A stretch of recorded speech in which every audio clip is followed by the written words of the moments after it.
nós vamos falar um pouquinho sobre os números quânticos. Os números quânticos servem para representar e identificar a provável localização do elétron no átomo. Então, ele vai indicar qual que está a camada, o subnível e, principalmente, o orbital que ele se encontra. Nós temos, para isso, 4 números quânticos: o principal, o secundário, o magnético e o spin. O principal, ele vai indicar qual é a camada que o elétron está. Então, nós temos as 7 camadas, de K a Q, e o número quântico principal, denominado de N, vai indicar essas camadas através do número de 1 a 7.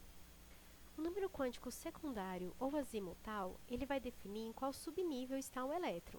Então, ele depende da camada que esse elétron está, porque cada camada possui subníveis diferentes. Ele é denominado pela letra L e varia de 0, que é o subnível S, até 3, que é o subnível F. Então, 0 para S, 1 para P, 2 para D e 3 para F. Nós temos também o número quântico magnético, que ele vai definir em qual orbital está esse elétron. Então, ele depende do subnível, porque cada subnível tem uma quantidade de orbitais diferentes, e ele é denominado pela letra M. No subnível S, nós temos apenas um orbital. Então, esse orbital ele vai ser chamado de 0. O central sempre vai ser o 0. E os outros orbitais vão variar do número menos L até mais L. Então, o P, que tem a identidade de 1, ele vai variar do orbital menos 1 até 1. Então, são 3 no total. O subnível D, que tem o subnível 2 indicado, o seu orbital vai variar de menos 2 até mais 2. Então, menos 2, menos 1, 0, 1 e 2. E o subnível F, que é indicado pelo número 3, vai ter os orbitais variando de menos 3 até 3, num total de 7. Quando a gente faz a distribuição dos elétrons nesses orbitais, a gente sempre começa pelo menor valor dele. Então, vamos supor que nós temos 4 elétrons no subnível P. No subnível P são 3 orbitais. Então, a distribuição vai começar no menos 1, 0 e 1.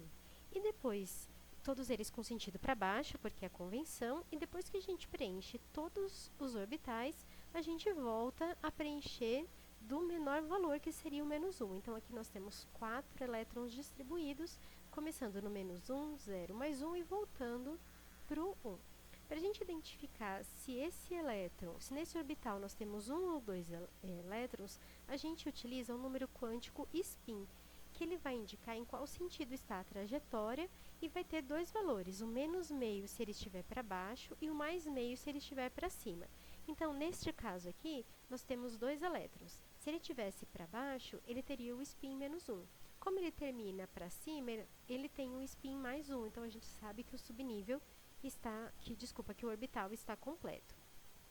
Pelo princípio de exclusão de Pauli, nenhum elétron dentro de um mesmo átomo possui o mesmo número quântico que outro. Então, cada um tem um número quântico diferente.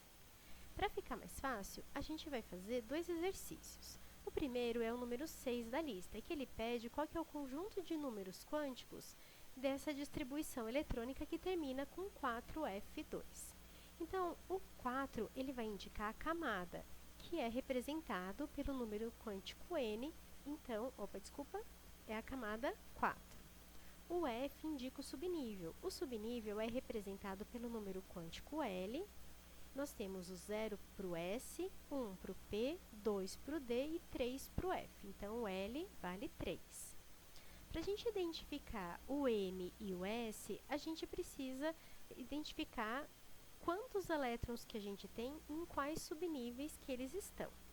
Então, vamos pegar aqui os orbitais do subnível F, que são 7. Menos 3, menos 2, menos 1, 0, mais 1, mais 2 e mais 3. Nós temos aqui 2 elétrons distribuídos. Então, eles sempre começam por convenção para baixo, vai estar no menos 3 e no menos 2. Então, ele vai indicar com isso para a gente que o M, que é o número quântico magnético, tem valor menos 2, e o spin dele é negativo, porque ele está para baixo.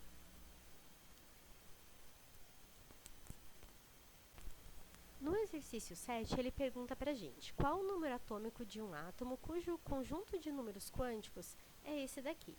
Bom, então, para a gente saber o número atômico, a gente precisa saber o número de elétrons.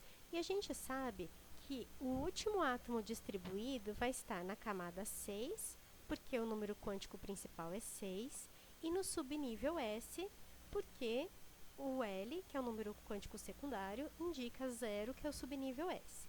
A gente precisa saber, então, quantos elétrons a gente tem aqui. No subnível S, nós temos apenas um orbital. Deixa eu fazer de novo. Um orbital.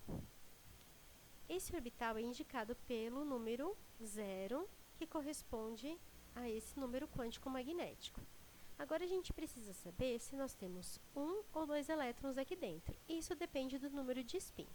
Quando o elétron está para baixo, que é o primeiro que vai entrar, ele tem um spin negativo.